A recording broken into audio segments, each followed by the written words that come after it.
Sperm meets egg, which then undergoes multiple cell divisions to make a living organism with trillions of cells all doing their own specialized function. Impressive, but where do the egg and sperm come from? The answer is, as you may have guessed, from the title meiosis. First, it's good to know that there are two types of cell division processes. The simpler one is mitosis, which produces two identical cells with exactly the same genetic information. You can think of them as clones of each other. And to find out more, why not look at our videos about mitosis? The other process is meiosis. It's a much more complicated process, creating not 2 but 4 cells with only half the number of chromosomes, and crucially, all genetically different from each other. Both mitosis and meiosis include the same phases: prophase, metaphase, anaphase, and telophase. Except in meiosis, they happen twice, so they're usually referred to as 1 and 2. The easiest way to remember these phases names is to remember IPMAT. So let's look at meiosis in more detail. As always, cellular division starts with a process called DNA replication. This involves making 2 identical copies of the original DNA molecule. The cell ends up temporarily with double the normal number of chromosomes. You can learn more about DNA replication in this video.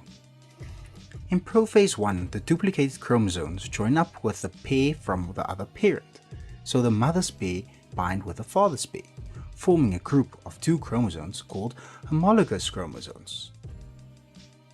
What happens next is vital for successful meiosis. As each chromosome is lined up next to its partner's pair, one chromatid from each side gets entangled with a corresponding chromatid from the other side. This is called crossing over. During this brief period, the 2 chromatids swap certain sections of DNA.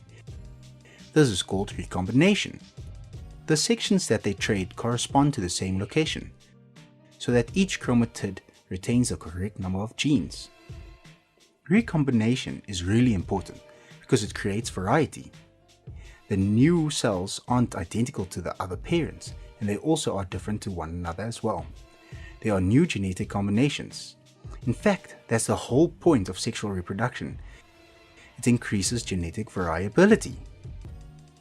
Each chromatid is now different, and as each one will end up in a separate gamete, it means each sex cell is genetically different from all others.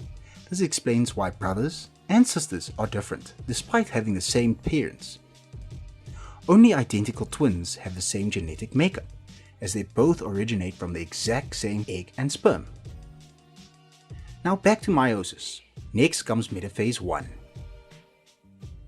As the chromosomes align themselves up in the middle of the cell, and in anaphase 1, the spindle fibers pull the chromosomes apart to opposite ends.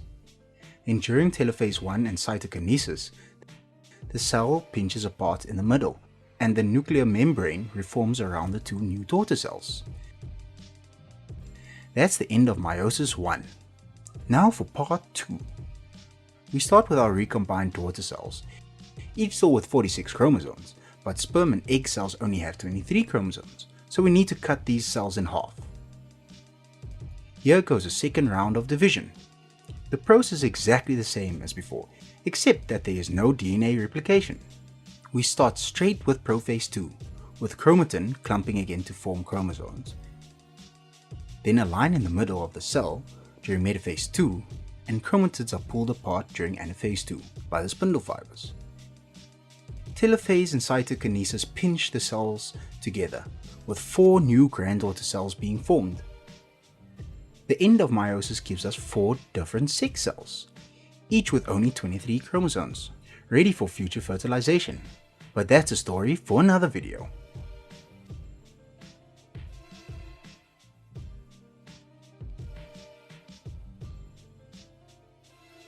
If you liked the video, give it a thumbs up and don't forget to subscribe. Comment below if you have any questions. Why not check out our FewSchool app as well? Until next time.